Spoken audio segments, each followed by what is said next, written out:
com Cristo você vai superar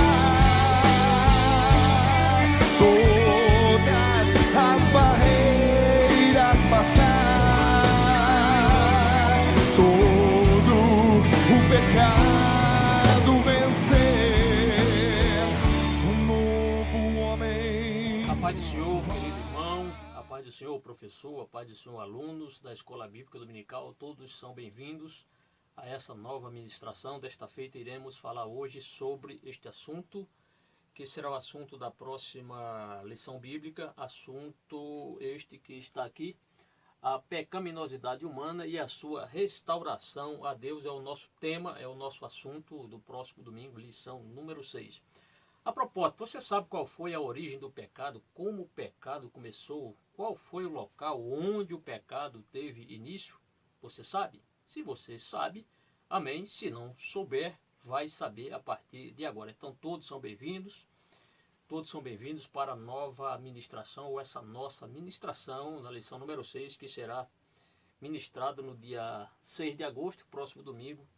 Iremos ministrar esse assunto. Você irá ministrar na Escola Bíblica Dominical. Então, convido a cada um de vocês a assistirem esta boa aula, esta excelente aula, que iremos falar sobre este assunto, a pecaminosidade humana e a sua restauração a Deus. É o nosso tema de hoje. Tema que está muito bom. Vamos então a este assunto. Em primeiro lugar, vamos passar aqui o nosso texto áureo. O nosso texto áureo é este que está aqui. Romanos 3:23 é esse capítulo que todo crente, aliás, esse texto que todo crente deve saber de cor. Por quê? Porque ele é indispensável quando nós ministramos, quando a gente prega para alguém, tenta conduzir essa pessoa a Cristo. Temos que devemos sempre apresentar esse texto também. Outros textos, mas esse aqui não pode faltar. O texto de Romanos 3:23 diz assim: porque todos pecaram e destituídos estão da glória de Deus. Todos pecaram, sem exceção. Todos pecaram. Então todo crente deve memorizar esse texto. Pergunte se seus alunos todos já memorizaram esse texto. Esse texto é um versículo indispensável, fundamental na evangelização. Esse texto é indispensável na evangelização. Vou só baixar aqui um pouquinho a câmera para que possamos ver melhor aqui o texto áureo, os assuntos aqui. Agradeço aí a compreensão dos amados irmãos. Bem, saindo então do nosso texto áureo, vamos à nossa verdade prática. A nossa verdade prática é esse texto aí. Aliás, não é um texto bíblico, mas fundamentado na palavra do Senhor. O texto diz assim: reconhecemos a pecaminosidade de todos os seres humanos, que os destituiu da glória de Deus, e que somente o arrependimento e a fé na obra expiatória e redentora de Jesus Cristo podem restaurá-los a Deus. Então nós vemos aqui já duas situações sine qua non, ou seja, para se obter o perdão divino, isto é, arrependimento do pecador e a fé na obra salvífica do Senhor Jesus Cristo. São condições indispensáveis, arrependimento e fé, para que o pecador desfrute, alcance este perdão da parte do Senhor. Prosseguindo, temos a nossa leitura bíblica em classe. Está baseada em Romanos capítulo 5, versículos 12 a 21. O texto paulino, que fala sobre o pecado e suas consequências e também a restauração do homem a Deus. Nesse mesmo texto vai nos apontar tudo isso que nós aqui falamos. Então vamos ao texto. Romanos capítulo 5, versículos 12 e o versículo 13 neste slide. Depois passaremos os outros slides. Pelo que, como por um homem entrou o pecado no mundo e pelo pecado a morte, assim também a morte passou a todos os homens, por isso que todos pecaram. O verso 13, porque até a lei estava o pecado no mundo, mas o pecado não é imputado não havendo lei, isto é, só há pecado quando há leis que apontam o pecado. Se não há lei que aponta o pecado, não há pecado. Mas quando há lei, e a palavra do Senhor está aí bem patente aí, a lei que mostra-nos o que é o pecado, e quando toda vez nós transgredimos estas leis do Senhor, nós cometemos pecados. Então o aluno, leva o seu aluno a entender também que é razoável afirmar isso se a advertência divina foi dada ao pecador. É claro que Deus, na época de Adão, por exemplo, você pode dizer, pastor, mas na época de Adão não havia lei. E aí, como é que fica? Sim, mas não havia lei, aliás, havia mais do que lei. Por quê? Porque o próprio Deus tinha falado isso pessoalmente a Adão e, consequentemente, a sua esposa. Então, mesmo que não havia naquela época a lei escrita, mas o próprio Deus pronunciou. E o que é que vale mais? É a palavra direta do nosso Deus, né? Vale muito mais porque veio da boca direta do Senhor, aquela advertência que o Senhor faz em Gênesis, que nós viremos ver daqui a alguns minutos. Prosseguindo, agora veremos os versículos 14 e 15. Verso 14 diz: no entanto, a morte reinou desde Adão. Então, no entanto, a morte reinou desde Adão até Moisés, isto é, até a vigência da lei, até sobre aqueles que não pecaram, a semelhança da transgressão de Adão, o qual é a figura daquele que havia de vir. Então, Adão, ele apontava, Adão fracassou, Adão desobedeceu ao Senhor, porém, nós veremos um novo Adão, isto é, um novo Salvador. Aliás, o único Salvador, o Senhor Jesus Cristo. Então aqui diz o qual é a figura daquele que havia de vir. Isto é, apontava para Cristo. O verso 15. Mas não é assim o dom gratuito como a ofensa. Porque se pela ofensa, isto é, pela transgressão de um, morreram muitos, muito mais a graça de Deus e o dom pela graça. E o dom pela graça de Deus e o dom pela graça que é de um só homem, Jesus Cristo, abundou sobre muitos. Então, se o pecado de Adão levou o homem à morte, isto é, levou o homem à condenação, a graça de Jesus Cristo restituiu este homem a Deus, restituiu o homem à convivência divina. Prosseguindo, vamos aos versículos seguintes, os versículos agora, ao versículo 16 e ao versículo 17.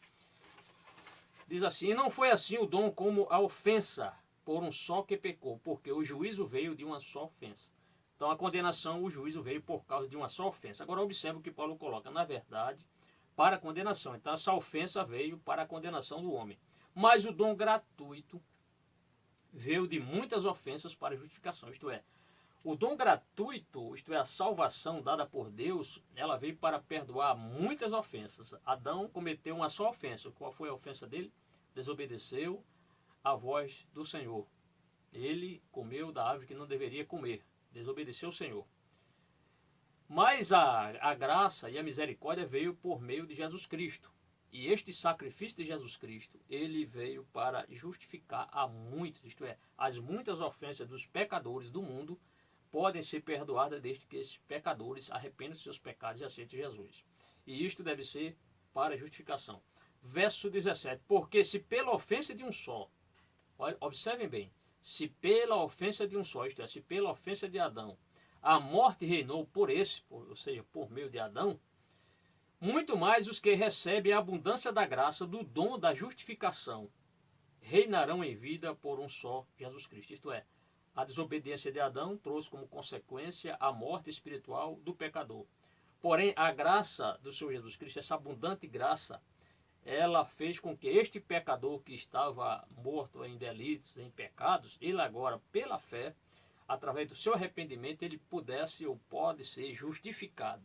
E com essa justificação, ele vai herdar o quê? A vida eterna. O texto termina assim: reinarão em vida por um só Jesus Cristo. Esta é uma promessa do Senhor para todos aqueles que creem na sua misericórdia, no seu amor, na sua graça salvífica. Prosseguindo aqui, amados, vamos agora aos versículos 18 e o versículo 19. Pois assim como por uma só ofensa, veio o juízo sobre todos os homens para condenação, através da ofensa de Adão, da desobediência de Adão, trouxe juízo sobre todos os homens para condená-los. Não era um juízo para salvar o homem, mas para condená-lo. Assim também, por um só ato de justiça, veio a graça sobre todos os homens para a justificação devida. Aí vem o verso 19. Porque como pela desobediência de um só homem, muitos foram feitos pecadores através daquele pecado inicial aqui na terra, assim pela obediência de um, muitos serão justificados. Isto é, Adão levou os homens à condenação através da sua desobediência, que começou com um só, E um só homem também, este homem Jesus Cristo, o Filho do Homem, ele, em obediência ao Pai, ao mandamento, à missão que Deus lhe deu, ele justifica a todos os pecadores serão justificados desde que se arrependam. O texto termina: muitos foram feitos pecadores, assim pela obediência de um, muitos serão feitos justos. Observe, o texto não diz todos serão feitos justos. Por quê? Porque nem todas as pessoas se salvarão, nem todas as pessoas querem se arrepender, largar o pecado e seguir a Cristo. Muitos não querem. Então, isto é, a ofensa de Adão trouxe condenação e juízo, e a obediência de Cristo trouxe plena justificação do pecador para com o Senhor. Prosseguindo, vamos ao versículo 20 agora. O versículo 20, assim expressa, o 20 e o 21. 20 e o 21. Veio, porém, a lei, o texto diz aqui, só um instantinho. Veio, porém, a lei para que a ofensa abundasse, mas onde o pecado abundou, superabundou a graça. Isto é, a lei veio para revelar a transgressão, isto é, o pecado. A finalidade da lei é essa, apontar, revelar o pecado. Por quê? Se apenas existisse a ação, a transgressão, mas se não existisse lei que assim proibisse, que condenasse este ato pecaminoso, não havia pecado. Por isso que Paulo ele coloca, veio porém a lei,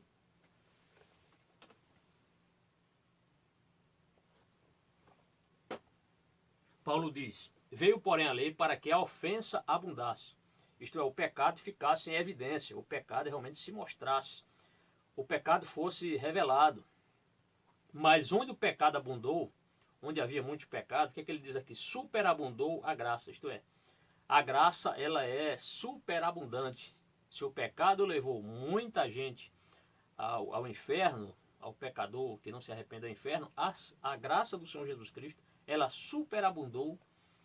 Por quê? Porque ela é capaz, a graça divina, restituir o homem a Deus, levar o homem novamente a ter um pleno relacionamento de paz e harmonia com o seu Criador. O versículo 21 diz assim, para que assim como o pecado reinou na morte, isto é, o pecado levou o homem à morte, também a graça reinasse pela justiça, para a vida eterna.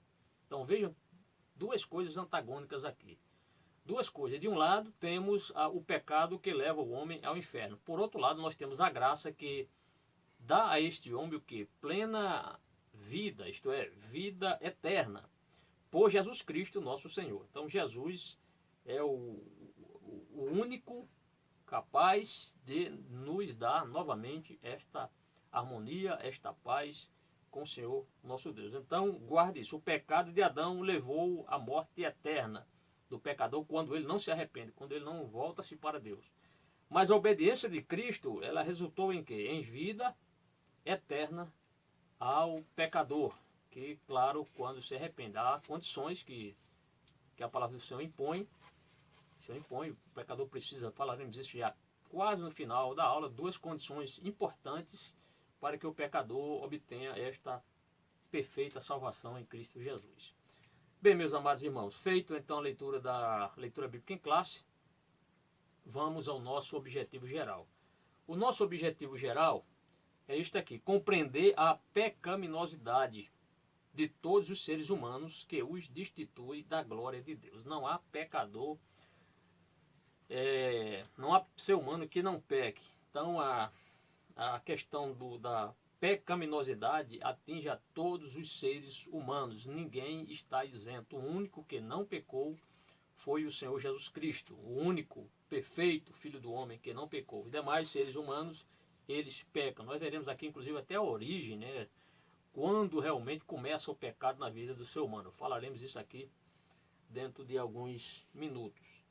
Agora, nós temos também, amados, objetivos específicos. Nós temos 3 objetivos específicos. O primeiro objetivo específico é este aí, definir o termo pecado. O segundo, mostrar a origem do pecado. E o terceiro objetivo nosso é compreender a solução para o pecado. Então, definir o termo pecado, mostrar a origem do pecado e compreender a solução para o pecado. Então, isso é importante por quê? Porque, infelizmente, hoje as pessoas querem relativizar o pecado, achando que isso não é pecado, aquela ação não é pecado. mas a questão do relativismo, né, em algumas culturas, aquela determinado comportamento é aceitável, outro não é, porém, o que vale é o que está na Bíblia. Temos aí agora as pessoas querendo aceitar casamento de pessoas com pessoas do mesmo sexo, mas a Bíblia assim proíbe. Assim proíbe. Deus não fez Adão e Ivo, Deus fez Adão e Eva. Quando Deus disse, deixa o homem seu pai e sua mãe, seja ambos uma só carne. E una-se, deixa o homem seu pai e sua mãe, e una-se a sua mulher, e sejam ambos uma só carne. Deus não disse, deixa o homem, o seu pai e sua mãe, e una-se a outro homem. Né? Mas hoje eles já estão aceitando, inclusive no Brasil, esse tipo de casamento, o que é reprovável na Bíblia. Então aquilo que a Bíblia diz que é pecado, e mantém isso como pecado, ainda que os homens venham a criar leis que tentem barrar ou tentem anular isso de forma alguma vai anular a verdade expressa na palavra do Senhor. A palavra de Deus é o nosso livro de fé, de regra e prática. Portanto, a Bíblia é o livro que não pode ser alterado. As sociedades mudam, os costumes mudam, mas a palavra do Senhor não há de mudar, ela permanece inalterável. O que era pecado no passado continua sendo pecado no tempo vigente, no tempo presente. Então vale o que está escrito na Bíblia, não o que as pessoas pensam sobre pecado e chegue a definir como pecado. Feito então a leitura dos objetivos específicos, amados, nós temos para atingirmos esses 3 objetivos, seguiremos o seguinte sumário. Teremos uma introdução do assunto, aí partiremos para os tópicos. No tópico primeiro falaremos sobre, o tópico primeiro diz, definindo os termos, vamos definir alguns termos. 2, a origem do pecado.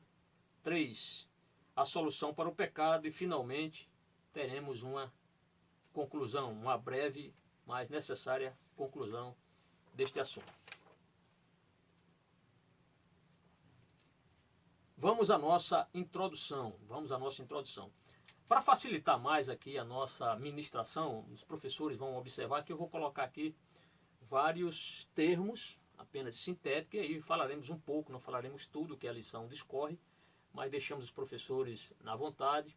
Nós vamos citar aqui na TV os textos, né, referências, porém algumas referências que nós julgarmos elas são oportunas, nós iremos citar aqui e quem sabe até ler algumas referências, mas os irmãos não verão aqui referências, porque senão o vídeo vai ficar muito extenso, com muito tempo para nós gravarmos e também para nós disponibilizarmos nas redes sociais, principalmente no YouTube, em nossa página. Bem, então aqui temos a questão, este termo que eu coloquei, interagindo. Vamos falar sobre essa questão desse termo interagindo, vamos falar sobre hamartiologia, ainda na introdução, o problema básico, a manifestação do pecado, o salvador e o enfoque da aula. Então, interagindo, né?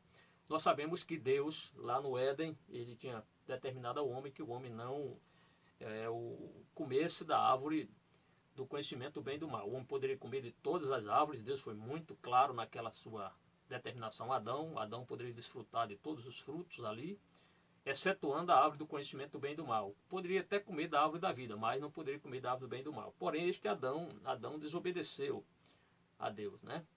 Agora, interessante é que Deus não foi pego de surpresa. Há pessoas que dizem, mas se Deus sabia que o homem ia pecar, mas por que Deus fez o homem? Porque Deus, amados, não fez o homem para ser um robô. Deus deu ao homem a questão do livre-arbítrio, do livre-arbítrio, para o homem ter este poder de escolha, obedecer ou não obedecer. Deus queria que o homem obedecesse, Deus orientou o homem. Infelizmente, Adão, a mulher, foi dar ouvidos à serpente, e aí ela comeu do fruto, ofereceu ao seu marido, e ambos então ali desobedeceram ao Senhor. Só que Deus, na sua infinitude, Deus no seu poder, Deus na sua onipotência, na sua onisciência, Deus já sabia que o homem iria pecar. E na sua mente ele já tinha providenciado o cordeiro, né? Por isso que lá em Apocalipse 3, verso 8, é o texto que mostra que o cordeiro já havia sido morto desde a fundação do mundo. Isto é, na mente de Deus, a salvação para este homem que iria desobedecer, ele já estava preparada. Satanás não sabia disso porque estava na mente de Deus. É como hoje você pode dizer, pastor, me explique isso aí, como é que algo foi feito antes de acontecer, né? Por exemplo, quando um engenheiro, quando uma pessoa, um técnico, vamos falar aqui um engenheiro ele quer fazer uma máquina, ele quer que aquela máquina funcione. Por exemplo, um ventilador. A pessoa que faz um ventilador para funcionar. A primeira pessoa que inventou o ventilador, estou usando aqui só como exemplo, ele esperava que ia fazer aquele ventilador, para aquele ventilador circular e trazer vento para a pessoa, né? Então, na mente do engenheiro, ele já via essa máquina, já na sua mente já estava feita. O que ele fez agora? Foi só criar ali, fabricar, o fabrico e montou e funcionou. Deus também, na sua mente, ele já sabia que o cordeiro precisava ser morto. Então, na mente de Deus, o cordeiro de Deus, que é Jesus Cristo, queria morrer pelos pecadores, já estava morto na mente de Deus. Mas é claro que isso cumpriu-se milhares de anos depois. Só para deixar os nossos irmãos assim mais entendidos acerca deste assunto que não é fácil de explicar. Então Deus não foi pego de surpresa no Jardim do Éden. Deus não foi pego de surpresa. Guarde isso. Bem, vamos falar aqui sobre esse termo, hamartiologia, né? Uma expressão, é uma doutrina que fala sobre o pecado. Então a palavra que no grego significa hamartia, que nada mais nada menos é do que a doutrina que lida ou que estuda, que fala sobre o pecado. Então, hamartiologia. O problema básico. Bem, o pecado ele atinge todos os seres humanos. Conforme nós já falamos, não há pessoa que esteja isenta de ser tentado de pecar. Todos nós pecamos, com a exceção do Senhor Jesus Cristo. Então é um problema existente. O pecado é algo patente, o pecado é algo latente, é algo que realmente está aí em todos os povos, nações, línguas, etnias. Pecado, não há como fugir disso aí. Mesmo nós, como crentes em Jesus, ainda pecamos, nós desobedecemos. E aí basta-nos o Espírito Santo nos convencer, sempre como ele faz isso, a gente se arrepende, pede perdão e o Senhor nos restaura. Glória a Deus. E a manifestação do pecado. A manifestação do pecado está aí.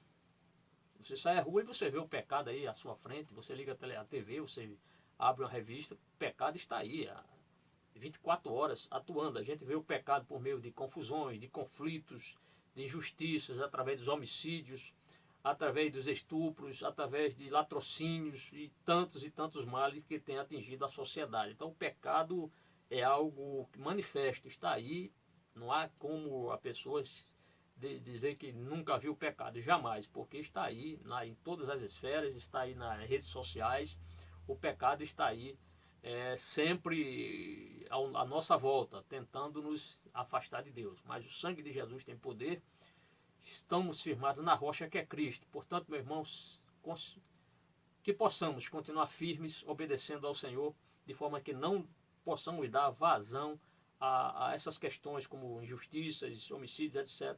Tanta coisa acontecendo, principalmente no Brasil, tanta corrupção. Por que esses políticos são corruptos? Eu não estou dizendo aqui todos, não estou generalizando, mas a grande parte, por quê?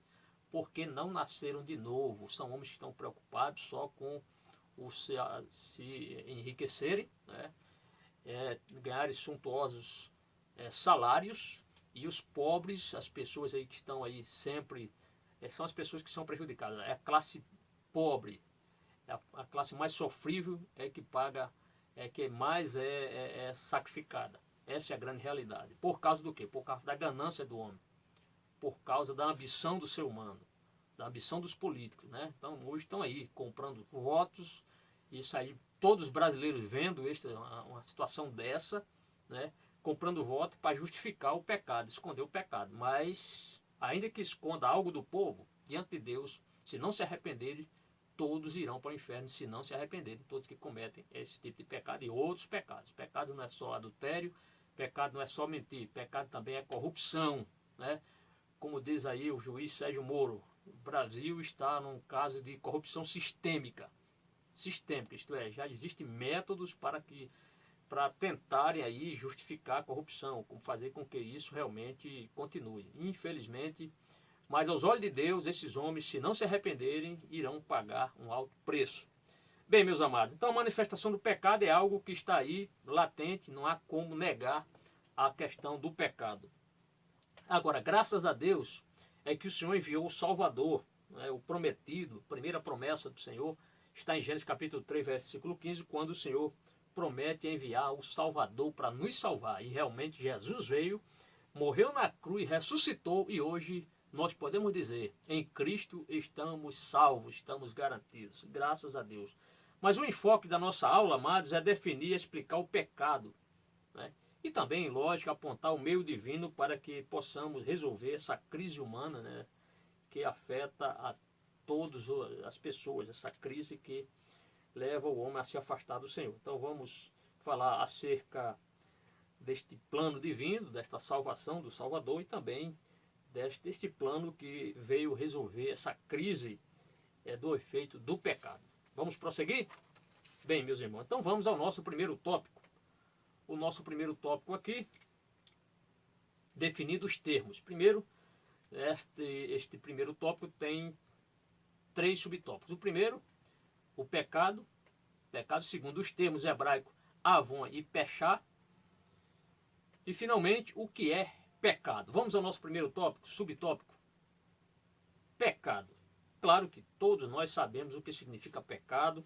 Você chamou a criança, ela vai dizer o que sabe explicar, talvez não definir bem, mas sabe o que é obedecer, o que é desobedecer a Deus.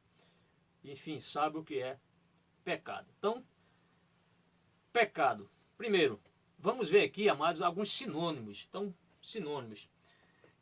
A lista é extensa, a Bíblia fala sobre muitas formas de pecados, há vários termos que falam, denotam, que mostram a questão do pecado. Por exemplo, iniquidade. A Bíblia fala tantas vezes de iniquidade, fala de transgressão, quantas e quantas vezes fala. Fala sobre maldade, fala sobre impiedade, fala sobre engano, fala sobre essa corrupção que eu acabei de falar agora, né?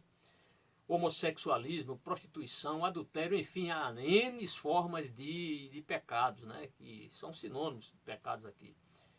Então, há muitas formas, então, vários tipos de pecados que a Bíblia aborda, que a Bíblia fala sobre isso. Agora, falando sobre essa tenebrosa relação, se nós lermos Romanos 1, 29 a 32, ali nós veremos um raio-x do ser humano. Então, professor, lê esse texto. Eu não vou ler esse texto aqui para nós não deixarmos o nosso vídeo muito longo, mas vale a pena você ler na sua sala de aula para os seus alunos, você mesmo aluno, você dá uma paradinha após esse vídeo, quem sabe assistir, né, mais de uma vez, e você lê Romanos capítulo 1, versículo 29 a 32.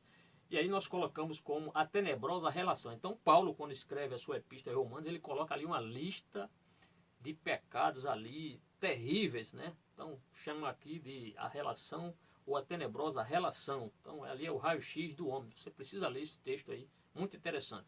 Agora, nós sabemos que a Bíblia, inicialmente no Antigo Testamento, foi escrito no idioma hebraico, né? O Novo Testamento no grego e o hebraico foi a língua onde foi escrito o Antigo Testamento. E na língua hebraica há vários termos que falam sobre pecado. Não vamos entrar aqui nessa questão, porque nós teremos um outro tópico, o tópico segundo subtópico, falará um pouco sobre isso. Vamos entrar um pouquinho na gramática aí. Precisa realmente ler bastante. Inclusive eu tenho aqui algo que vou apresentar depois aos professores, aos nossos irmãos. Se você quiser se aprofundar aqui a mais sobre esse termo pecado, o que realmente significa pecado, forma de pecado na língua hebraica, aqui eu vou citar aqui uma obra para vocês se aprofundar, caso queira se aprofundar mais sobre essa questão. Bem, então vocábulos hebraicos. Então existe sintetizando aqui, há muitos vocábulos para definir o pecado, mas existe um chamado chatá. Chatá significa errar o alvo. Então pecar, a melhor definição é essa, errar o alvo. Isto é, Deus estabeleceu um alvo, o alvo é o homem obedecer ao Senhor, o alvo é o homem não transgredir, mas quando o homem transgride, ele erra o alvo, porque deixou de obedecer à lei do Senhor. Bem, a primeira menção, quando você lê a Bíblia, em Gênesis capítulo 4, versículo 7, você vê o próprio Deus ali no seu diálogo com Caim, após Caim matar o seu irmão Abel. O Senhor vai ali e ele há esse diálogo. E Deus chega a falar com ele: se não fazeres bem, o pecado jaz à porta. Então, pela primeira vez é mencionado ali esse termo, foi a primeira menção ali a pecado, em Gênesis capítulo 4, versículo 7. O próprio Deus falou ali no seu diálogo com Caim, querendo que Caim caísse em si, confessasse a sua transgressão, porém Caim deu aquelas desculpas, etc., mas ninguém escapa do olhar do Senhor. Se não fizeres bem, o pecado jaz à porta. Isto é, se o proceder de Caim não foi um proceder correto, um proceder digno para com seu irmão, o pecado já estava ali, já patente diante de Caim. Há um termo grego que expressa, que fala sobre pecado, né? A palavra grega, sabemos que o Novo Testamento foi escrito no grego, então no grego a palavra para pecado é hamartia, porque a Bíblia foi escrita no grego, no Novo Testamento. Então ali na Septuaginta, né? A Septuaginta, que foi a tradução da Bíblia hebraica para o grego, quando eles traduziram esta palavra, ou a palavra pecado foi traduzido como hamartia, que é pecado. Bem, agora vamos ao nosso segundo subtópico. Vamos falar um pouco agora sobre os termos hebraicos avon e pechá, né? Conforme já falei, é a questão aqui da gramática grega. Gramática hebraica. Se você, professor, tem este dicionário aqui, é um dicionário Vini. Dicionário Vini, aqui, estou apresentando aos irmãos, bem volumoso. Significado exegético e expositivo das palavras do Antigo e do Novo Testamento. Se você quiser ler o significado deste termo, aqui você vai na página 220. Aliás, são 4 páginas só para definir aqui o termo pecado. Então, um trabalho exaustivo, mas que vale a pena você querer se aprofundar neste assunto pecado. Bem, primeiramente, o vasto repertório. Então, a Bíblia, em seus vários aspectos, fala muito sobre o pecado e também as suas terríveis consequências. Então, esse assunto pecado é algo que apresenta-se de Gênesis a Apocalipse. Nós vemos essa questão muito clara nesse aspecto aí. Então, é vasto repertório. Há muitos exemplos que a Bíblia mostra sobre pecados, pessoas que transgrediram, pessoas que cometeram iniquidades, pessoas que cometeram maldades, enfim, é muito vasta o tema, né? Vasto esse tema. Bem, agora aqui o vocábulo avon. Vamos logo ao vocábulo, o verbo avar aqui. Verbo avar. Este verbo, o verbo avar, diz assim, a natureza não, significa a pessoa que tem uma natureza não regenerada. Então, o verbo avar, que também é para hebraico, significa uma pessoa que tem uma natureza não regenerada. E aqui é um texto aqui de Jó capítulo 15, versículo 5, quando o texto diz, pois a tua iniquidade ensina a tua boca. Isto é, a pessoa ali que não se regenera, mas que praticamente comete pecados, ensina até como praticar o pecado. Por quê? Porque a pessoa não é uma pessoa regenerada. Mas há outro texto aqui, as nossas versões. Nas nossas versões, nas versões da Bíblia para o português, esse termo pecado, em muitas ocasiões, ele aparece como cometer injustiça. Então, pecado também você pode entender como alguém que comete injustiça. Então, traduzido, esse termo avon e pechá, podemos entender que na nossa versão também pode ser entendido como alguém que comete maldades. Está em Êxodo capítulo 20, versículo 5. E também pode ser traduzido como injustiça, conforme Gênesis capítulo 15, versículo 6. Só algumas citações aqui. E o vocábulo avon, agora sim, o vocábulo avon, perverter a lei de Deus. Então, a pessoa que comete iniquidade, a pessoa que é perversa, a pessoa que perverte a lei de Deus, está incluída aí nesse verbo avon. E também temos aqui o substantivo pechá. O substantivo pechá significa transgressão, delito, né? Quando Jacó chegou diante de Labão e disse, qual é a minha transgressão, qual é o meu delito? Ali estava essa expressão aí, pechá. Qual é o meu pecado? Gênesis 31, 36. Então, todo ser humano, amado, se excedeu os limites estabelecidos por Deus. Todo ser humano excedeu os limites estabelecidos por Deus. O pecado está presente em todas as culturas, em todos os povos, em todas as línguas.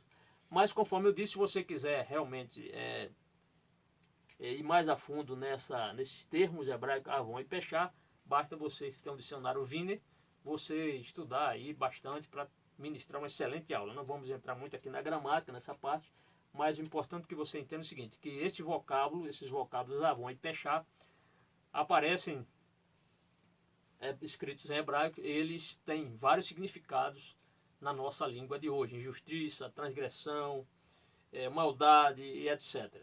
Saindo então deste segundo subtópico, vamos ao nosso terceiro. E aí entraremos aqui a questão da universidade do pecado, acabei de falar. Vamos ao nosso segundo, ou aliás, terceiro subtópico. O que é pecado?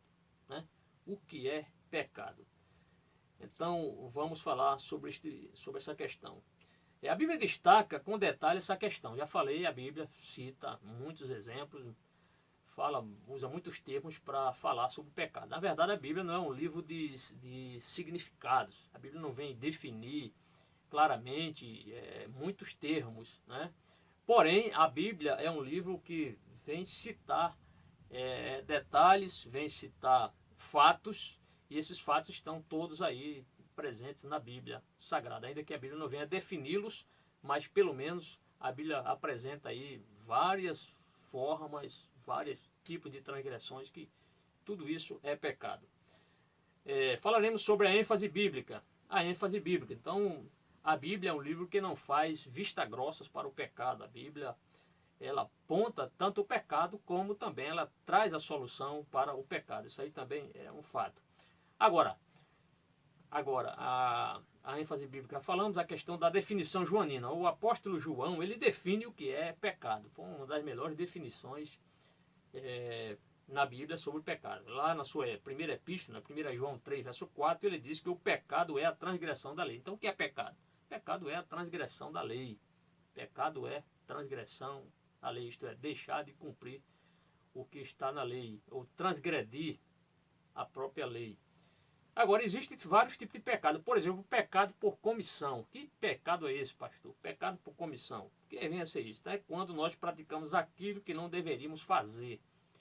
Quando nós praticamos algo que nós não deveríamos fazer, porque tem uma lei que nos adverte quanto às consequências, quanto a isso, e a gente comete, nós estamos pecando por comissão. Isto é, de forma voluntária, de forma até pensada, né? Até mesmo planejada, a pessoa vai e comete. Então isso é pecado por comissão. É quando o pecador tem plena consciência das consequências, tem plena consciência do que está fazendo, e ele resolve assumir o próprio risco, né?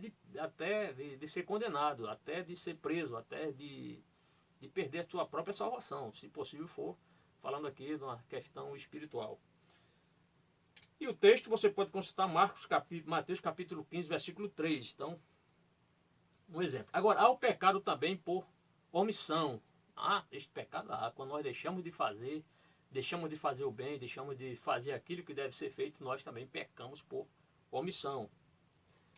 Há um texto aqui de Tiago 4,17, aquele texto que diz: aquele, pois, que sabe fazer o bem e não faz, comete pecado. Então, todas as vezes que nós podemos fazer o bem e nós não fazemos, nós cometemos pecado. É pecado de comissão isso? Não. É pecado de omissão. Nós nos omitimos de fazer o bem. E aqui o último, vamos falar sobre a crise farisaica, né? Infelizmente, os fariseus eram bons para acusarem as pessoas, porém eram péssimos na execução da misericórdia. Por isso que Jesus foi muito taxativo com ele. Quanto àquele texto, pecado por comissão, um texto aqui que eu gostaria de ler, quase aqui não tinha percebido, mas o Mateus 15,3 é aquele texto que diz assim: os fariseus, né? Os fariseus chegam ali diante do discípulo de Jesus e começam a julgar o discípulo de Jesus porque eles iam se alimentar sem lavarem as mãos. Então, o texto diz assim, Mateus capítulo 15, versículo 2 diz: por que transgride os seus discípulos a tradição dos anciãos, pois não lavam as mãos quando comem? Né? Eles achavam que toda pessoa, quando ia se alimentar, deveria lavar as mãos, porque fazia parte do ritual, senão você poderia se contaminar, imagine só. Só que Jesus dá uma resposta. Jesus disse: e vós, por que transgredis o mandamento de Deus? Por causa da vossa tradição. Então, aquele pecado por comissão. Pecado por comissão. Meus amados irmãos, saindo desse primeiro tópico, nós temos ainda aqui a síntese deste tópico. Qual é a síntese desse tópico primeiro? A síntese desse tópico é a seguinte: na Bíblia encontramos vários termos para definir pecado. Então, na Bíblia, a Bíblia tem vários termos para definir o que é pecado.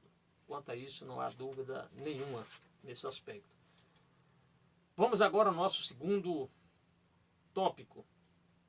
Segundo tópico da lição, nós falaremos agora sobre a origem do pecado. Lembra-se que no início eu perguntei onde realmente tinha começado o pecado, quando iniciou isso, né?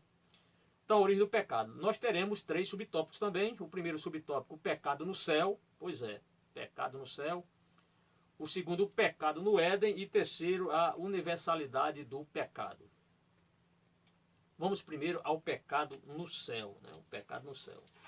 Então, conforme eu já falei no início, onde terá iniciado, né? Onde teve início o pecado foi na terra ou foi no céu? Foi no Éden ou foi no céu? Então vamos agora a este assunto. Primeiro, o pecado no céu, pois foi lá que começou o pecado. Não foi na terra, né? Foi lá no céu.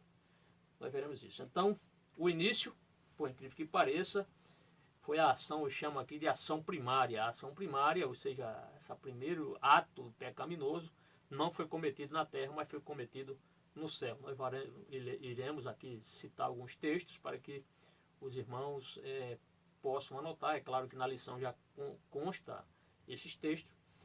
Agora, a ação secundária. Se o pecado iniciou no céu, e a razão para isso, nós sabemos que há textos que mostram isso, Ezequiel e Isaías, alguns textos nós veremos aqui. Mas quando Deus criou o homem, esse homem que ele criou, que recebeu a advertência do próprio Deus, este homem desobedeceu ao Senhor. Então, Adão desobedeceu ao Senhor, isto é, Adão pecou, porque ele transgrediu não uma lei escrita, mas uma lei verbal dita pelo próprio Deus. É claro que uma lei citada pelo próprio Deus, pela boca do próprio Deus, oralmente a uma pessoa, é claro que isso tem um efeito extraordinário.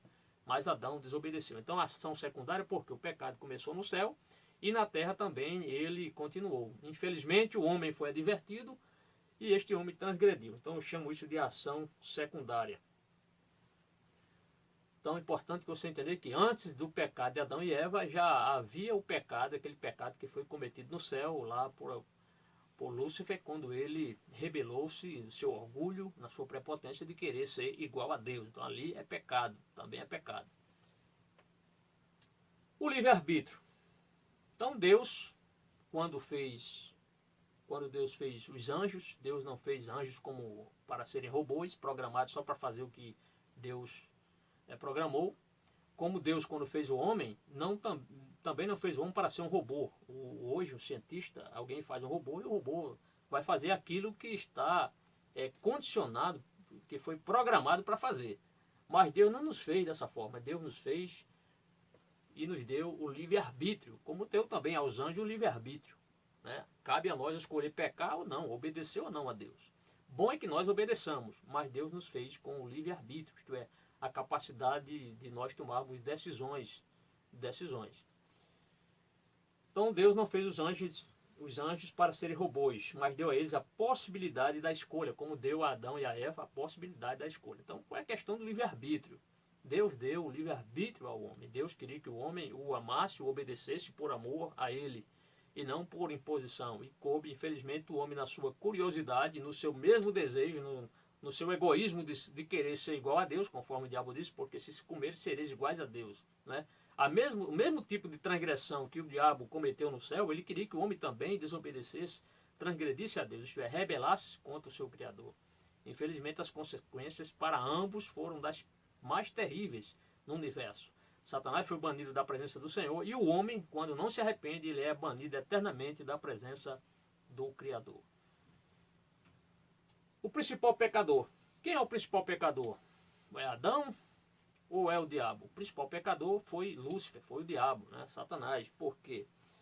Porque há um texto, inclusive, que Jesus fala lá em João 8,44, que Satanás, o diabo, né? Ele peca desde o princípio, porque ele é o pai da mentira. Então, Jesus cita isso aqui. Então, o principal pecador foi Satanás. Né? Foi Satanás, o pai da mentira, podemos dizer, o pai da rebelião, o pai da transgressão, Satanás, adversário de Deus. E aqui, ainda colocamos, quem foi Lúcifer, né? Falando aqui sobre Satanás, sobre Lúcifer, essa questão, essa expressão Lúcifer é uma expressão que vem da Vulgata, né? Da Vulgata latina, e significa ali estrela da manhã, ou portador da luz. Satanás, quando foi feito, Satanás, quando foi criado, ele era um querubim, da guarda, o querubim da guarda.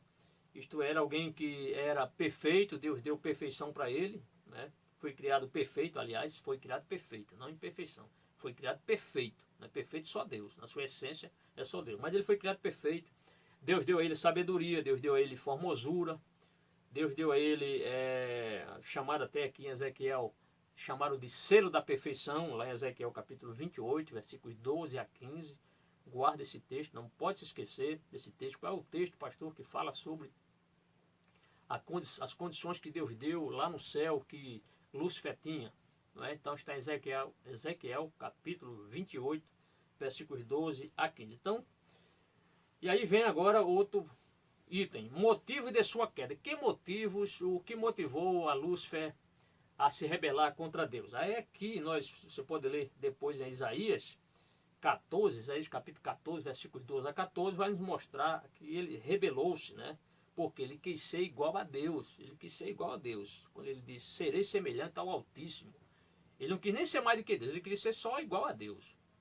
Então, rebelou-se contra Deus. O pior é que na sua rebelião, outros anjos o seguiram também, porque, infelizmente, pessoas que se rebelam, seja na igreja, seja em outros lugares, sempre têm os seus partidários, as pessoas que o ovacionam, pessoas que o defendem, pessoas que o admiram. Infelizmente, isso acontece e aconteceu no céu e acontece ainda em nosso meio. Infelizmente, isso acontece. Então, os motivos da sua queda foi o orgulho, foi a soberba, a prepotência de querer ser igual a Deus, levou o diabo à queda.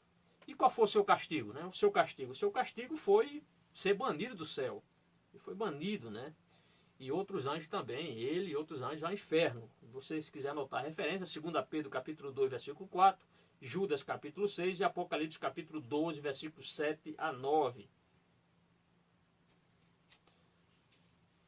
Bem, saindo então do primeiro subtópico, do tópico segundo, vamos agora ao nosso segundo subtópico. Falaremos sobre o pecado no Éden. Então já vimos que o pecado teve a sua origem no céu. Agora vamos falar sobre o pecado no Éden.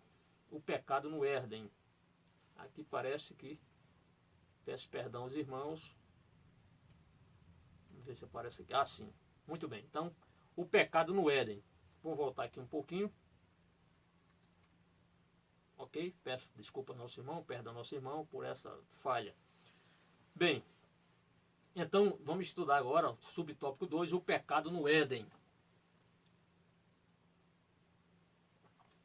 Pecado no Éden.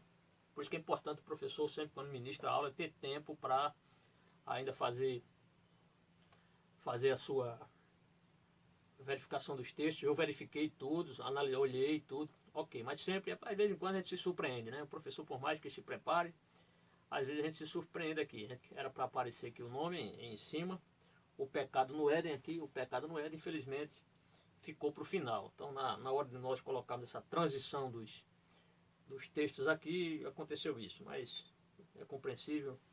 O importante é que os irmãos estão entendendo o que estou falando. Vamos falar agora sobre o pecado no Éden, né? Vamos voltar agora para o nosso mundo, não é? Nosso mundo agora. Vamos falar agora sobre isso. Primeiro, o alerta divino. O alerta divino. Então Deus, lá em Gênesis capítulo 2, versículo 16, o Senhor tinha alertado o homem para, até orientou, você pode comer de todas as árvores do jardim, mas a árvore da ciência do bem e do mal foi a exceção que Deus fez, o homem não deveria comer. E ali, Gênesis 2,17, na parte B, Deus tinha falado, porque se você comer, certamente morrerás. Então, esse certamente não é dúvida nenhuma. Deus está dizendo, você vai morrer. Se você me desobedecer, se você comer da árvore do conhecimento do bem e do mal, você vai desobedecer. Por quê? Porque o homem estava em estado de inocência, mas Deus deu a ele o poder do livre-arbítrio. Deus alertou a ele a consequência. Se ele comesse, ele iria morrer. Isto é, foi um ato pensado, a desobediência de Eva, em primeiro lugar, depois de Adão, foi um ato deles, espontâneo deles. Sabiam das consequências, Deus tinha alertado o homem qual seria a consequência, seria a morte, mas infelizmente foram iludidos pelo diabo, principalmente a mulher, que foi tentada, foi Eva, seduzida pelo diabo, personificada na serpente. E ali, quando ela disse que eles seriam semelhantes a Deus, conhecendo o bem e o mal, Infelizmente, esta rebelião aí mascarada por essa palavra dita pelo tentador fez com que Eva cedesse ali na sua curiosidade. Ela cedeu à tentação e levou o seu esposo Adão também a fraquejar. Então ambos pecaram. Então Deus tinha alertado o homem para que o homem não excedesse, não fosse além dos limites. Infelizmente, ousaram desobedecer ao Senhor e as consequências foram as piores possíveis. A atitude pós-pecado. A gente sabe que qualquer delinquente, um ladrão, por exemplo, um ladrão, primeira coisa, quando ele assalta uma pessoa, o que é que ele faz ali? Ele vai ficar ali esperando a polícia? Não. Ele quer evadir-se do lugar. Ele quer desaparecer. Para quê? Para não ser pego, não ser preso pela polícia. Por quê? Porque a sua consciência sabe que ele cometeu algo delituoso, ele cometeu um delito. E este delito tem uma consequência que é a aplicação da lei, ele será punido, ele será preso. Quando Adão e Eva pecaram, a primeira coisa que eles tomaram foi consciência de que tinham pecado. Eles sabiam que tinham transgredido. A Bíblia diz, quando eles comeram, abriram seus olhos. Eu disse, pastor, explique isso aqui. Eles eram cegos? Não. Olhos espirituais. Agora eles tinham uma consciência que tinham desobedecido a Deus. Eles, olha, enxergavam muito bem. Ambos enxergavam muito bem, porque Deus fez o homem perfeito, o homem e a mulher. Mas assim que eles transgrediram, a Bíblia diz que os seus olhos se abriram e aí viram que estavam nus. Né? E fizeram aquelas folhas de figueira, tal, esconderam-se por entre as árvores. Então, esta foi a primeira ação do homem. Então, e até hoje é assim, alguém que é pego cometendo delito nunca assume, né? A pessoa diz, olha, mas está aqui a foto, está aqui a filmagem, ele diz, olha, isso aí foi um engano, isso aí é uma foto do meu irmão gêmeo, mas não quer assumir as consequências do pecado, porque ele sabe que o pecado será punido, né? Há uma lei por trás que pune, o Código Civil, etc., pune o pecador, o transgressor da lei, digamos aqui na lei do Brasil. E a lei de Deus também é a mesma coisa. Quando o pecador ele comete algo, a sua consciência mostra que ele pecou, mas ele procura com desculpas tentar ali, não é?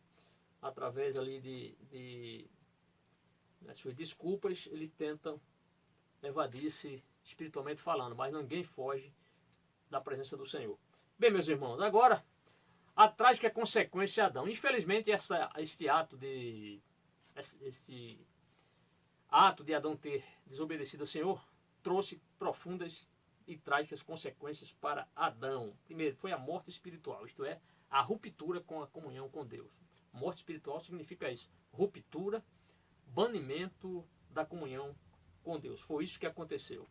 Ainda que a promessa de redenção, só que graças à bondade do nosso Deus, à misericórdia do Senhor, que é a causa de nós não sermos consumidos, Deus no seu grande poder, em Gênesis 3, verso 15, ele promete enviar aquele que iria destruir todas as pretensões do diabo, todas as intenções do diabo. É tanto que Deus, na sua palavra, aqui em Gênesis 3 e 15, o Senhor diz, porém inimizade entre ti e a mulher, entre a tua descendência e a sua descendência, esta te ferirá a cabeça e tu lhe ferirás o calcanhar. Então eu pergunto agora, Deus estava aqui já anunciando a derrota do diabo, isto é, Satanás seria ferido na cabeça e o ferimento de Cristo, do seu filho, da semente da mulher, seria apenas ferido no calcanhar. Aí eu pergunto, qual é a maior consequência, qual é a maior gravidade? É uma ferida na cabeça ou uma ferida nos pés ou no calcanhar? É claro que é na cabeça, né?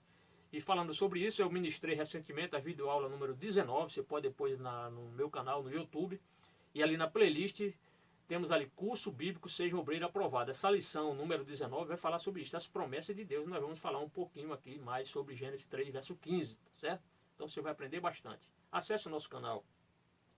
Bem, e aí a promessa de redenção e também a consequência universal. O pecado não ficou restrito somente à época de Adão e Eva, mas o pecado tem extrapolado todas as fronteiras dos continentes e na terra todos são pecadores, né?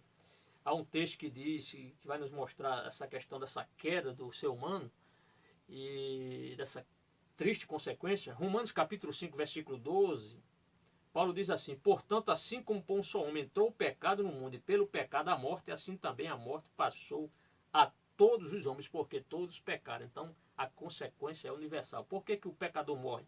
Por causa deste pecado original, por causa da transgressão de Adão. Bem, meus irmãos, vamos agora ao nosso ao nosso terceiro subtópico, a universalidade do pecado. Então, a universalidade do pecado. Temos aqui, só para mostrar para os nossos irmãos, temos algumas coisas aqui que nós vamos falar. Importante. Então, a universalidade do pecado. Importante aqui. Primeiro, o legado adâmico. O legado adâmico. Este legado adâmico. O legado adâmico. Então, herdamos essa natureza pecaminosa. Nós herdamos dos nossos antepassados, dos nossos primeiros pais, que foi Adão e Eva, herdamos, infelizmente, esse legado que é este pecado, né? O pecado. 1 Coríntios 15, 49, você depois pode ler esse texto. Temos aqui o termo teológico. O termo teológico aqui é pecado original, né? Pecado original. Então, o termo teológico é usado na teologia, o pecado original. Essa primeira transgressão de Adão é citada como pecado original, muito fácil de entender essa questão. E aqui eu coloquei essa pandemia universal, né? Então, infelizmente, nós estamos falando sobre a universalidade do pecado. Já falamos sobre esse legado adâmico, esta herança que maldita, né? Digamos assim, por causa do pecado. O termo teológico, já vimos que isso aqui trata-se do pecado original. A pandemia universal. O que é isso, a pandemia universal? Então, pandemia universal, aqui nós colocamos, isto é, algo que se espalhou pelo planeta, né? Isto é, na escala de propagação de grandes males que assolam a humanidade, a pandemia é uma alta escala de gravidade. Então, por isso que nós falamos aqui, né? O pecado universal como a pandemia universal, isto é, uma epidemia espiritual. O pecado tem atingido a todos, isto é, espalhou-se pelo planeta, conforme Romanos 5, verso 12, já lido há pouco tempo. A terrível, ainda sobre o veredicto divino, né? Bíblico. Então, esse veredicto bíblico, o que é que eu coloquei aqui? É Romanos 3, 23. Isto é, todos os pecados instituídos estão da glória de Deus. Todos os pecados, sem exceção. O diagnóstico das Escrituras, né? A Bíblia vai nos mostrar que todos se extraviaram. Aqui temos vários textos. Salmo 14, versos de 1 a 5. Romanos 3, versos 10 a 12. 1 Reis, capítulo 8, versículo 46. E Eclesiastes 7, verso 20. E ainda, falando sobre isso, a terrível consequência. Qual foi essa terrível consequência? A morte, né? A terrível consequência do pecado foi a morte, conforme Romanos 5, verso 12, também já limos esse texto aqui. Quando começa o pecado? Aliás, aqui, estamos incluídos? Nós estamos incluídos, isto é, os salvos também pecam, nós também pecamos, nós também cometemos falhas. Isso está no Salmo, está aqui no texto, aqui. Estamos incluídos. Os Salmos, 1 João capítulo 1, versículo 8, fala sobre essa questão, né, do pecado. E é importante aqui, é que nós, mesmo sendo crentes em Jesus, nós também cometemos os pecados. Então, estamos incluídos, significa que nós também, como crentes em Jesus, nós também cometemos pecados, cometemos falhas. Não é? Nós cometemos falhas. Agora, nós não temos prazer no pecado, é diferente do homem do mundo. O homem do mundo peca por prazer, nós não pecamos por prazer. Inclusive, há 2 textos aqui que você pode anotar, professor. Não estão esses textos na lição bíblica, mas eu gostaria que você anotasse aí. Esses textos são importantes. 1 João capítulo 5, versículo 18 diz o seguinte: todo aquele que é nascido de Deus não vive pecando. Há uma tradução que diz não peca, não, mas todos nós pecamos. Então a melhor tradução é essa aqui: todo aquele que é nascido de Deus não vive pecando. É diferente, né? Não vive pecando. Nós cometemos pecado? Cometemos. Agora, nós não vivemos pecando. Como o pecador peca aí, não sente o menor remorso, não se arrepende. Nós pecamos, mas nós não vivemos pecando. E há outro texto que está em 1 João capítulo 3, versículo 6, este diz quase a mesma coisa: todo aquele que permanece nele não vive pecando. Há uma versão que diz: todo aquele que permanece nele não peca. Não, não é isso. A melhor versão é essa aqui: é não viver pecando. Nós pecamos, né? A própria Bíblia diz: se nós dissermos que não temos pecado, nós fazemos mentiroso. Bem, a síntese, amados. Bem, quando começa o pecado, ainda tinha um trechinho aqui para falar. Bem, quando começa o pecado, né? Se nós usarmos aqui um texto que Davi citou no Salmo 51, versículo 5, nós veremos que desde a concepção, isto é, desde o início da vida, quando inicia a vida, a pessoa já é um pecador. Ele diz: em iniquidade fui formado e em pecado me concebeu a minha mãe. E Davi falando. Então, segundo a lição e segundo a Bíblia, quando começa o pecado? Desde a concepção, isto é, desde quando começa a vida ali no útero, né, da mulher. Então, este ser já nasce em pecado. E ainda a corrupção universal. O pecado ele atinge o corpo, atinge a alma, atinge o espírito, atinge o intelecto, atinge as emoções da pessoa, atinge a vontade da pessoa. Aqui há 2 textos, você pode anotar Isaías capítulo 1, versículo 5 a 6 e também 2 Coríntios capítulo 7, versículo 1. Apenas para finalizar. E finalmente temos aqui a nossa síntese do tópico 2. Qual é a síntese desse tópico 2? O pecado teve sua origem no céu, porém na terra ele teve início com a desobediência de Adão e Eva. Então o pecado começou no céu, mas aqui na terra teve o seu início a partir da desobediência de Adão e Eva. Saindo então do segundo tópico, vamos ao nosso terceiro tópico. Terceiro e último tópico, nós falaremos sobre a universalidade do pecado. Teremos 2 subtópicos, nem tudo está perdido. E o segundo, a provisão de Deus. A provisão de Deus. Vamos falar sobre o primeiro subtópico. Nem tudo está perdido. Então, eu coloquei aqui como uma realidade presente. O que é isso aqui? É que a humanidade ela está morta em delitos, ofensas e pecados. Então, isto é algo real, isso é algo presente, isto é algo patente. Efésios 2:1 mostra isso. Você também pode ler Efésios capítulo 2, versículos 2 e 3. Essa última referência não está na lição, você pode anotar. Então, a humanidade está morta em ofensas e pecados, conforme Efésios 2, verso 1. Mas você também deve ler Efésios capítulo 2, versículos 2 e 3. E agora, a recompensa, né? Pastor, se a recompensa é coisa boa, isso aqui não é. Por quê? Porque a recompensa que o pecador recebe, como por ter pecado, é o quê? É a morte. Nós já falamos sobre isso, novamente, aqui estamos lendo. O salário do pecado é o quê? É a morte, conforme Romanos capítulo 6, versículo 23. E esse termo morte aqui significa separação, isto é, o pecador está fora da presença de Deus. Ele precisa arrepender-se, crer na obra salvífica de Cristo na cruz do Calvário, arrepender-se, abandonar os seus pecados e seguir a Cristo. Só assim ele será restaurado a Deus. Então a recompensa do pecado é a morte. Agora, através da misericórdia de Deus, através dos benefícios da misericórdia divina, nós fomos alcançados, né? Porque a graça de Deus, aqui um texto de Tito, capítulo 2, versículo 11, diz assim: porque a graça de Deus se manifestou trazendo salvação a todos os homens. Então foi a graça de Deus que manifestou-se trazendo salvação a todos os homens. Há um texto aqui ainda sobre os benefícios da misericórdia. Eu quero ler aqui um texto que está sobre os benefícios da misericórdia. Ele nos vivificou. Efésios capítulo 2, versículo 1 e Efésios 2, 4 e 5. Eu vou ler Efésios 2 e 4 que diz: mas Deus, sendo rico em misericórdia, pelo seu muito amor, com quem nos amou. Efésios 2:5. Estando nós ainda mortos em nossos delitos, nos vivificou juntamente em Cristo.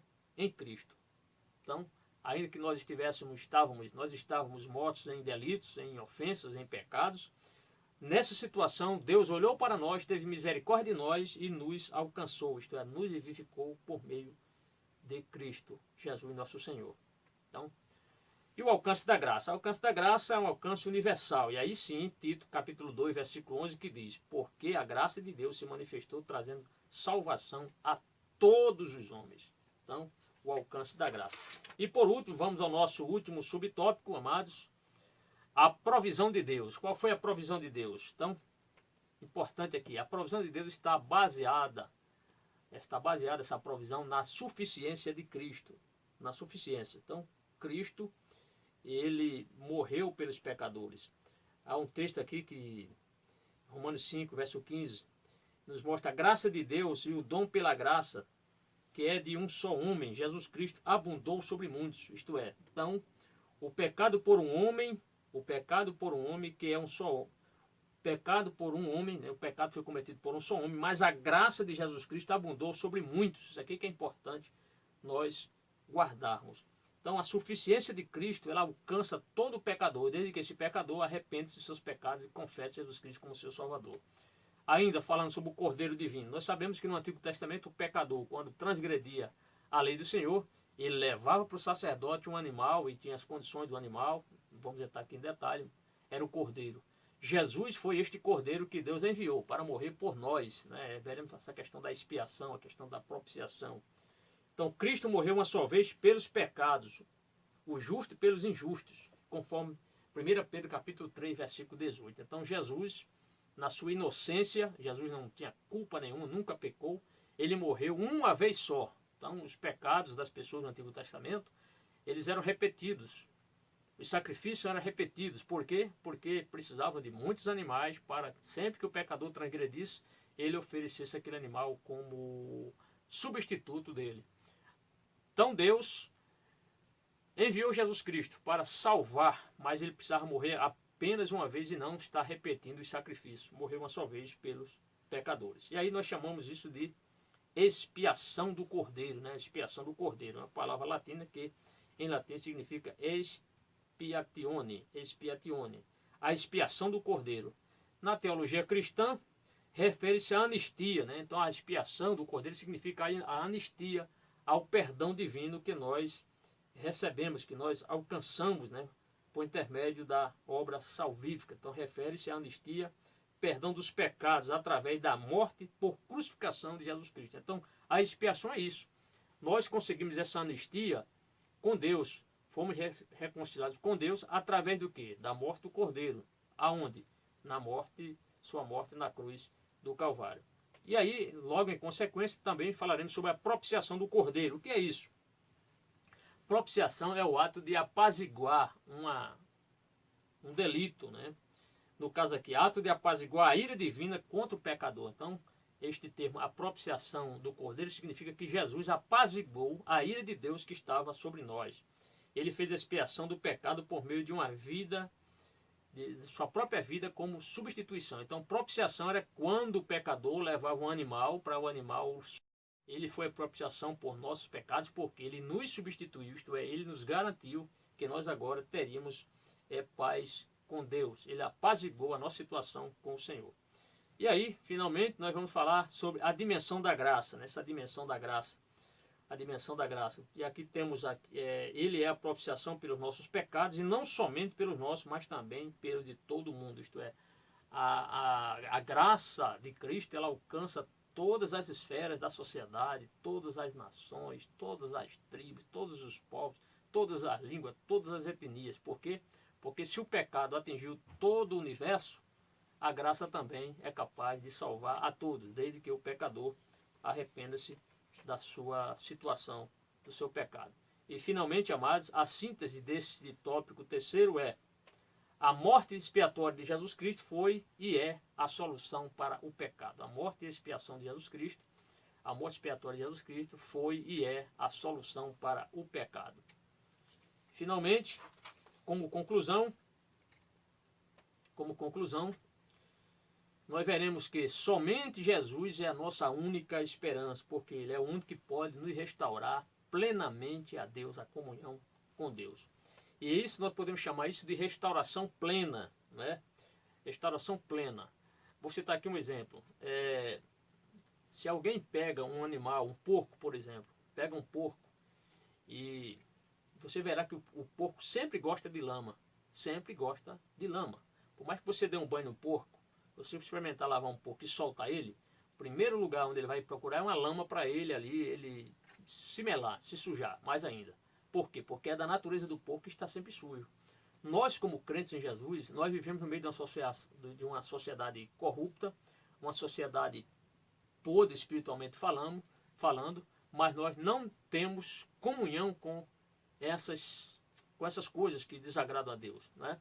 Vivemos no meio desse povo, dessa sociedade podre, mas nós não podemos viver em sociedade nesse sentido de pactuar das mesmas práticas que o mundo nos oferece. Por quê? Porque Jesus fez em nós uma restauração plena. Vivemos em meio a um mundo onde nós realmente, claro, vivemos, moramos, mas nós não pactuamos com os pecados aí das pessoas. E isso é interessante, você se quiser depois ler Filipenses 2:15, 1 Tessalonicenses 3, verso 13, e também 1 Tessalonicenses 5, 23, você há de convir comigo que realmente nós fomos chamados para fazermos a diferença. E agora, finalmente, há condições para essa restauração. Jesus só vai restaurar realmente uma pessoa quando a pessoa esboça duas situações. Primeiro, arrependimento, a segunda é fé. Arrependimento conforme Atos 3,19, né? Quando aquele discurso de Pedro lá, é necessário que eles se arrependam. E Mateus 4,17, uma das primeiras mensagens do Senhor Jesus Cristo foi que as pessoas se arrependessem. Arrependei-vos e crede no Evangelho. Marcos 1,15 também. Só que também aliado a esse arrependimento entra em ação a questão da fé. Você tem que ter fé suficiente para saber que se você confessar e você abandonar os pecados, Jesus vai te perdoar, mas é necessário você ter fé suficiente para isso. Romanos 3,22, Gálatas 2,16, Gálatas 3,23 e Filipenses 3,9. Finalmente, amados, eu quero ler, para nós finalizarmos essa nossa ministração aqui hoje, eu quero ler apenas um texto que está em Tessalonicenses, 1 Tessalonicenses capítulo 5, versículos 23, que diz que o próprio Deus da paz os santifique inteiramente, que todo espírito, alma e corpo de vocês sejam reservados, sejam preservados, irrepreensíveis na vinda de nosso Senhor Jesus Cristo. É isso. Que nosso Deus nos santifique e que possamos, amados, nos preservar nosso espírito, nossa alma e nosso corpo para a vinda gloriosa do Senhor. Até lá, que Deus lhe abençoe em nome do Senhor. Amém.